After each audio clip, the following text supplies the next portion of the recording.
أو سرحنا هاللخو يا درون منم زي أهلو بس بحالنا رايح برتسب نهارنا عيو تري أزل خادنجة تفطيرو أنا أمسك فيلم هاللخو مش دقي أو نهارنا كامل يعني دينا ربع إلى زارنا فريسو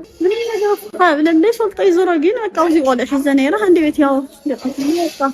سوتو عينا حكم الناس قدرني هي جزاو ترعيو بملو يفريسو بزعبات يا استفدت من متقعتي درون زملكتو صبصابات حزوني وصلهم سرعات بلصقنا برس كتما تግራይ بسنكي زفصمو دبدب درون قطري قدات موسخو ريفرال هوسبيتال عيدر አረጋግጽሎም بتماثالي سرعات ابي حمد اب كويحا خلاي زور دبدب كم زفصمه ተረጋግጽሎም ብልጽግና ድማ እቲ ዝፈጸሙ መጥቃዕቲ ወታደራውን ፖለቲካውን መራሕቲ ትግራይ ዕላማ ዝገበረ ምንባሩ በሚድያታቱ አቢሉ ይገልጽ ይዘሎም ደገፍቲ ስርዓት ብልጽግና እቲ ሰላማውያን ተጋሩ ዕላማ ዝገበረ መጥቃዕቲ አመልኪቶም ዘጋውሕዎ ዘለው ጽሑፋት ቆጥዐ አልዒሉሎም ኣብ መቐለ ዝተፈጸመ ደብዳብ ድሮን ገመን ውግእዩ በህዙጽ ደው ክብል ኣለዎ ክብል ሳልሳይ ወያነ ትግራይ ኣፍሊጡሎም እዚ ከምዚሉ ንሃለወ ሕወሓት ኣብ መበል 14 ዓመት መስዋእቲ መራሒኡ ናይ ህልውናን ሉዓላውነትን ጻውዒት ተቐሪቡሎም ነበር መራሒ ኢትዮጵያ መለስ ዜናዊ ኣብ ዝከረሉ ዘሎ እዋን ኣብ መቐለ ደብዳብ ድሮን ምክያዱ ዝገለጸ ሕወሓት ትግራይ ንመሰላን ሉዓላውነታን ክሳብ መወዳእታ ክትቃለስ ምዃና ድማ ገሊጹሎም መቐለ ሓድሽ ናይ ጥንቃቐ ደወል እውን ተሰሚዑሎ ናይዚኦምን ካልኦትን ዝርዝር ምዕባለታት ሕዚ ክቐርብ እዩ ሰላምታ እውን ኣይረሳዕናን በብዘለኹሞ ሰላምታ ናይ ብጻሕኹም ንሕዚ ዝተዋደዱ ኣገደስቲ ምዕባለታት ክትከታተሉ ንዕድመኩም ቻናልና ድማ ላይክ ሼር ሰብስክራይብ እንዳገበርኹም ክሳብ መወዳእታ ሰዓቡና بسنكتي بلوم على أب مقلة استخايد متقعتي درون قصري قدات متقعتي وسخو كمزلو تقاليسوم بلسقنا لهم يا برسة كتما تقراي مقلة زفتصو متقعتي درون عاسر سلسته أنا زركبوهم تقارو خبيدن قليلن قدات كمزبسحهم كيف الهزوز حكمنا هوسبيتال عيدر يافليتو زلم بزعبات يا أب مقلة استفتصم متقعتي درون زملكتو صبصابات يوصيهم زلم ولكوا بسنكتي متقعتي عاسر سلسته أنا زركبوهم نصحان زقوصلون تخونو متقعتي قنا لعلو بوليتيكانو تهدرون مرحتي حوحات علامة زقبر منبارو قلقلا ناي بلصقنا ميدياتاتي قلصاين زلوام اتوم أب كتما مقلة قدات متقعتي درون زخون وقنات سلاموين سبات خوينهم كابتوم باتي دبداب قداس بصحهم هزاونتي كاب حدا قزا 4 أحواز زركبوهم خوينهم ودي 3 عامات يوناتان حدوش تمسكن حدوش سولاني حدوشن مدهانيت حدوشن مخانم دما زبصحنا حبريتا أملاخيتلهم بتوسخي ولدي ازوم هزانات ابو ادو ان حقو هزانات حاوسو بطغلالا كاب حدا سدرا شوعت سبات قدات بصحوهم كم زلو يو زي ترخب حبريتا ملاخيتو زلم انتخونا قنا اتي متقعتي مرحتي علامات قبر مخانو يو ميدياتات ماخل عادي زقلصا زلوام مسارت ميديا استبالت ماخل حبريتا نسب سلطانات فيدرال تغيسيلا ابزو صوت حبريتا اتي نايدورن متقعتي لعلو وتادراون بوليتيكاون مرحتي حوحات تاكيبامولو ابزنا برلو بوتا استفصم مخانيات تقلص اتي متقعتي لعلوت ازستي سراوي تግራይ ፖለቲካ መራሕቲ ኣብ ዝነበሩሉ ቦታ ዝዓለመ ሰፈስቲኬትድ መትቃዕቲ ምዃኑ ካብ ናይ ጸጥታ ምንጭታት ምርከባ ድማ እታ ማዕኸል ዜናያት ትገልጽ ዘላ እንተኾነ ግና እታ ማዕኸል ብዛዕባ መንነት እቶም መራሕቲ ኣይገለጸትን እያ እንተኾነ ግና እዚ ሓበሬታ እዚ ነቲ ብልጽግና ኣብ ልዕሊ ሰላማውያን ተጋሩ ዘካየዶ ኣብ ዝሕዚ እዋን ዘካየዱ ዘሎን ከካየዶ ዝሓስብ ዘሎ ደብዳብ ብሽም መራሕቲ ሕወሓት ንምስባብ ዝዓለመ ምዃኑ ገለ ወሃብቲ ርእይቶ ይጽሕፍሎም سرعات بلصقنا بتماثالي أو كتما كحا خال أزور ناي درون دبداب كم زفتصم ون ترغاكيسيوم أقالتي لومي فرق معالتي أب مقلة استخايد دبداب درون أب مقلة كباوي كتما كحا خال أزور ناي درون دبداب مفتصمو كومونيكيشن تግራይ أفليتلهم እቶም ወገን ደገፍቲ ፌደራል መንግስቲ ጋውሑ ዘለዎ ሓበሬታታት ኣብ ኩሓ 176 ሚሊዮን ዶላር ዝወጸሉ ናይ ራዳር መሳርሒ ዕላማ ከም ዝተገበረ ይገልጸሎም ኣብ ከባቢ መቐለ ኩሓ ብናይ ወፃኢ ሃገራት ሰሙያ ዝተሰርሑ ናይ ኣየር መከላኸልቲ ከም ዝተወቅዑ ድማ ይገልጹም እንተሆነ ግና ቢሮ ጉዳያት ኮሙኒኬሽን ትግራይ ብዛዕባቲ ዝበጽሐ ጉዳት ግና ካብ ምግላጽ ተቆጢቡ እዩ ናይ ሎም መዓልተ ከተማ መቐለ ክልተ ቦታ ደብዲበሎ ሓደ ኣብ ክፍለ ከተማ ሓወልቲ መሞናት በሃል ጣብያ ቀጠና 27 ዳማርያም በሃል ቤተክርስቲያን ከባቢ እዩ ማለት ናይ ህዝብ መንበር እዩ ቦታ ህዝብ ዝነብረሉ ገዛውቲ መንበር ዘለዎ ቦታ እዩ ማለት እዩ ስለዚ ኣብቲ ከባቢ ንሱ ዝኾነ ነገር ኣሎ ኢልካ ክትወስድ እውን ክትግምት እውን ትኽእለሉ ምንም ዓይነት ምክንያት የብሉን ከይዱ ግን ያው በዓል እውን እንያ ተሸንዳ እውን እንያ መስዋዕት ኣሳሲሩ ልዕሊ ህዝቢ ትግራይ ቁስሊ እውን ንምዝራዕ من الدنقاص ون أو نهلا عاف شاف نمكيات زعلما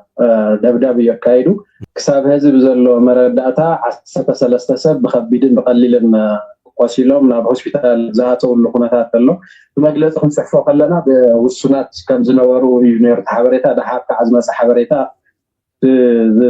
زقوا سلسة وسخ كم زلوا بجيل صارينا له زي كوينا بكوي حاول بتمساسالي كموزال دبداب تخايد الله كساب هذه بزلوا مرداتا زوج حبرات يلن زول حبريتا لنا كسي سرعات ورد كوينا تولعنا أيو تحت كوينا هنا وقلنا نخلو نقدر واشتناون كنا معراري مدلواتناون كنا سافف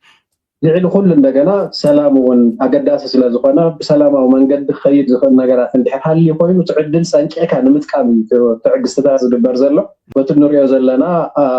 زخونا يخونن يا من قستيز والسن والسنون بزقط نقر كل تخيل اللوازم الحساب يزلنا مالتي إذا خمزيلون هالو دقفتي سرعات بلسقنا قبل علي سبيلاويان تجارو زفت مدب دبدرون عمل كيتوم زرق وزلو صحفات عبي هزبا وقطع على علوم لو معلت عزت 4 حاسة 2018 عام تمرت أب كتما مقلن كوابيان أب لعلي منبر أبايتي زفت ما يدرون دبدب 13 هصانات حاويسو نصهان زيغتا زو سلام مخانو من رقاص وصعيبو بوغن دقفتي سرعات بلسقنا أب محور ميديات زرق وزلو رئيتو تقطع على علي يركب اتي دبداب درون سبيلاوያን زيغاتات مقصالهم ناب عايدر هوسبيتال مእተዎም بسئلتاتن بفيديون تسندو ኣብ ዝወصሉ ዘሎ እዋን ገለ ደገፍቲ እቲ ኣብ ኣዲስ ኣበባ ዘሎ ስርዓት ኣብ ናይ ፌስቡክ ገጻቶም ነቲ መጥቃዕቲ ከም ዓቢ ወታደራዊ ዓወት ብምግላጽ ነቲ ኣብ ልዕሊ ንጹሃን ዜጋታት ዝበጽሕ ዘሎ ጉድኣት ዕሽሽ ክብልዮም ተራእዮም እዚ ዓይነት ናይ ማሕበራዊ ሚድያ ምንቅስቓስ ብመሰረተ ጣበቕቲ ሰብኣዊ መሰላት ሰሙያ ሕግን ምላሽ ዝተዋሃበ ኮይኑ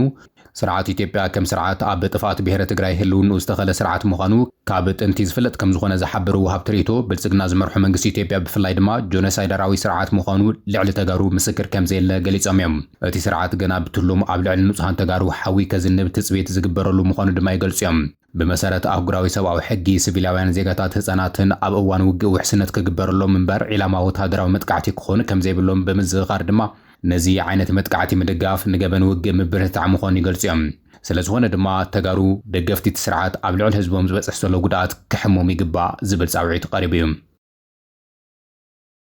سلساويان تግራይ ሎሚ ኣብ መቐለ ዝተኻየደ መጥቃዕቲ ብምኹናን መግለጺ ኣውጽኦም ኣብ መቐለ ዝተፈጸመ ደብዳብ ድሮን ገበን ውግእ እዩ ዝበለቱ እቲ ውድብ ብህዙጽ ደው ክብል ኣለዎ ኢሎም ተቃዋሚ ፖለቲካዊ ውድብ ሳልሳውያን ትግራይ ሳውት ሎሚ ዕለት 14 ሓሰ 2018 ዓመተ ምህረት ኣብ ከተማ መቐለ ኣብ ልዕሊ ንጹሃን ሲቪላውያን ዝተፈጸመ ናይ ድሮን ደብዳብ ቁሉዕ ገበን ውግእ ምዃኑ ብምግላጽ እዚ ጸረ ሰላም ስጉምቲ ብህዙጽ ደው ክብልን ማሕበረሰብ ዓለም ኣብ ልዕሊ ፌደራል መንግስቲ ኢትዮጵያ ጸቕጢ ክገብርን ጻውዒት ተቐሪቡሎም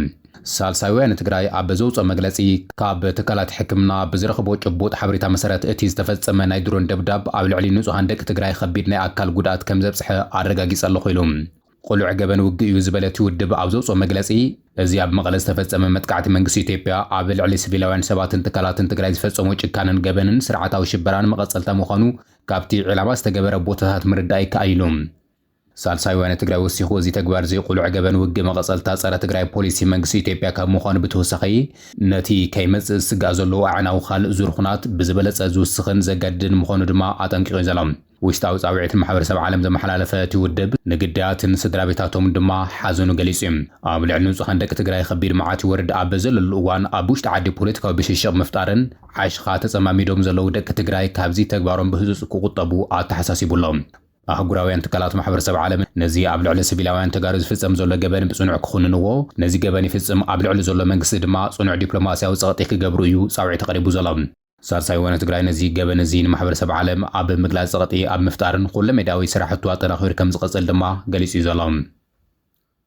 حوحات أب مبل 14 عامت مسواتي مراحيقو نهلونا الألاونة تصاوعي تقريبو لهم نفسهر ملس زيناوي ኣብ ዝከረሉ ዘሎ እዋን ኣብ መቐለ ደብዳብ ድሮን ምክያዱ ዝገለጸ ሕወሓት ትግራይን መሰላን ላዕላውነታን ክሳብ መወዳእታ ክትቃለስ ምዃና ገሊጹ ኣብ ትግራይ ከተማ መቐለ ናይ ድሮን ደብዳብ ተፈጺሙ ኣዴታትን ህፃናትን ኣብ ዝቆሰለሉ ዝሕዝን መዓልቲ ሕወሓት መበል 14 ዓመት ዝኽሪ መስዋእቲ ቀዳማይ ሚኒስትር መለስ ዜናዊ ክብርታትን ኣስተምህሮታትን መለስ ንላዕላውነትን መሰር ርእሰ ውሳነ ምውሓስ ብዝብል መሪ ሓሳብ ይኽበር ከም ዘሎ ገሊጹ ሕወሓት ብምኽንያት ዝኽሪ መለስ ኣብ ዘርግሖ ወግዓዊ መግለጺ ነቲ ታሪካዊ ናይ መለስ ዜናዊ ፖለቲካዊ ውርሻ مستحزي أب دوبو سمين معراب تجري خمود مالومي فرق معلتي أب كابي كتما مقلة استفزت من نايدور المتقعتي بمتأثر تخونات نهلونا بهراوي برست قداي مخون دما جالسيم ህወሓት ከም ዝገለጾ ስርዓት ብልጽግና ኣብ ማእኸል መንበር ኣባይቲ ከተማ መቐለ ናይ ድሮን ደብዳብ ብምፍጻም ንህዝቢ ትግራይ ከም ህዝቢ ንምብራስ ቆሪጹ ይሰርሕ ከም ዘሎ ገሊጹ እዩ። ህዝቢ ትግራይ ብመንፈስ ቃልስን ጅግንነትን ኩሎም ሰዋዕቱ ብጽንዓት ተቃሊሱ ህልውኑ ካብ መውሓስ ወጻኢ ካሊእ መማረጽ ከም ዘይብሉ ዝገለጸ እቲ ውድብ እቲ ብፌደራል መንግስቲ ዝካየድ ዘሎ ናይ ኣየር መጥቃዕትታት ነቲ ናይ መኸተ ድልውነት ብዝበለጸ ከም ዘጠናኽሮ ድማ ገሊጹ እዩ። ህወሓት ኣብ መግለጺ ወሲኹ ንመለስ ዜናዊ ካብ እዋን ንእስነቱ ጀሚሩ ክሳብ መስዋዕቱ ዕድሚኡ ሙሉእ ምእንተ ህዝቢ ዝተወፈየ ብሔራዊ ወፃዓን ምውጋድ ምስ ብጾቱ ተቃሊሱ ዘቃለሰ ስሙይ መራሒ ብምባል ገሊጹዎ እዩ።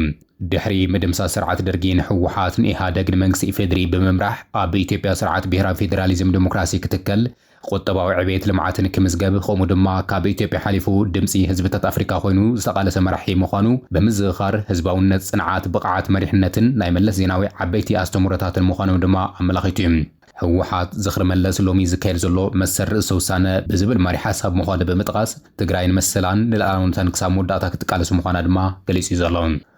ኣብ ልዕሊ ንጹሃን ዜጋታት ዘነጻጸረ ደብዳብ ድሮን ነፈርትን ይካየድ ስለ ዘሎ ህዝቢ ልዑል ጥንቃቐ ክገብር ሓላፊ ዘፈር ሰላምን ጸጥታን ከተማ መቐለ ገሊጹ። ሓላፊ ጸጥታ ዘፈር ሰላምን ጸጥታን ኣይተረዳይ ፍስሓ ሎሚ ምስ ሬድዮ ኤፍኤም መቐለ ኣብ ዘካየዱ ቃለ መሕተት ጆኖሳይደር ክብል ዝገለጾ ኣብ ኣሕመድ ሎሚ ዕለት 14 ናሕሲ 2018 ዓመተ ምህረት ብኣቋጽራ ግእዝ ኣብ ልዕሊ ንጹሃን ዜጋታት መንበሪ ደብዳብ ምፍጻሙ ብምዝኻር እቲ ኣብ ከተማ መቐለ ዝተኻየደ ደብዳብ ጫፍ ጭካነ ዝተመልኦ ኣብ ልዕሊ ንጹሃን ህፃውንቲ ኣዲታት ዘነጻጸረ ብምዃኑ ማሕበረሰብ ዓለም ክኹንኖ ይግባእ ክብል ገሊጹ። ሕብረተሰብ ነዚ ዘነውር ተግባር ተበሊጾም ህዝቢ ንብረቱ ሓዲጉ ክሃድም ክዘርፍ ዝተዳለዉ ዝተወደቡ ጉጅለታት ስለ ዘለዉ ብትኹረት ክትከታተሎም ኣድላይ ሓበሬታ ንዝምልከቱ ኣካል ክህብ ጻውዒት ተቐሪብሎም። ኣብ ሱዳን እናገደደ ዝመጽእ ዘሎ ውግእን ዕናዊ ዕለቕልቕ ማይን ኣብ መወዳእታ 2025 ንድሓር ካብ መወዳእታ 2025 ንድሓር ተወሳኺ 2,000 ሰባት ከም ዘፈናቐለ ኣህጉራዊ ትካል IOM ኣፍሊጡ። ኣብታ ሃገር ካብ ሚያዝያ 2023 ጀሚሩ ብስንኪ ዝተወልዐ ውግእ ብጠቕላላ 8.6 ሚልዮን ሰባት ካብ መረበቶም ተፈናቒሎም ከም ዘለዉ እቲ ትካል ሓቢሩ። ኣብ ቀይሕ ባሕርን ወሽመጥ ሆርሙዝን ብስንኪ ዝተፈጠረ ኣህጉራዊ ናይ መጓዓዝያ ምቁራጽ ድማ ቀረብ ረድኤት ብከቢድ ሃሲዎ ከም ዘሎ ተፈሊጡሎም። ሓላፊት እቲ ትካል ኤሚ ፓፕ ከም ዝገለጸቱ ሱዳናውያን ብስንክቲ ግጭት ማይ መብራህቲ ኣገልግሎት ጥዕና ከም ዝሰኣኑ ገሊጻ። ብተወሳኺ ሕዚ ድማ ብከቢድ ዕለቕልቕ ማይ ይሳቀዩ ከም ዘሎ ብፍላይ ድማ ኣብ ሰሜን ኮርዶፋን ከተማ ኣልኦቤድ ኣብ ዝርከብ ቀንዲ መከፋፈሊ ኤሌክትሪክ ብዝተፈጸመ መጥቃዕቲ ድሮን መሰረታዊ ልምዓታት ተቋሪጾም ከም ዘለውን ኣብ ብሉ ናይል ምዕራብ ሰሜን ዳርፉር ድማ ብሰንኪ ውግእ ከቢድ ዝናብ 10,000 ዝቑጸሩ ዜጋታት መጽለሊ ኣልቦ ኮይኖም ከም ዘለዉ ካብቶም ዝተፈናቐሉ ገሊኦም ድማ ዶብ ሰጊሮም ናብ ኢትዮጵያ ይኣትዉ ከም ዘለዉ ኣረጋጊጻ። IOM ኣብ ዝሓለፉ 72 ሰዓታት ልዕሊ 110,000 ዜጋታት ድንኳን ናይ ጽሬት መሳርሕታት ሓዊሱ ህዙፅ ሰብኣዊ ሓገዝ እናቐረበ ከም ዝኾነ ዝተገለጸ ኮይኑ ነዚ ናይ ዓለምና ዝዓበየ ቁልሏት ተፈናቐልቲ ንምድሓን ህዙፅ ኣህጉራዊ ደገፍ ከም ዘደሊ ግን ኣተሓሳሲቡ እዩ። ክቡራትን ክቡራንን ሎም ዕለትና ባኹም ዘዋድናዮ መገደስቲ ምዕባለታት ነዚኦም ይመስሉ ነይሮም። ሓቢርኩምና ስለ ዝጸናሕኩም ኣዝና ነመስግን። ቻናልና ሰብስክራይብ ብምግባር ቤተሰብ ክትኮኑ ንዕድመኩም።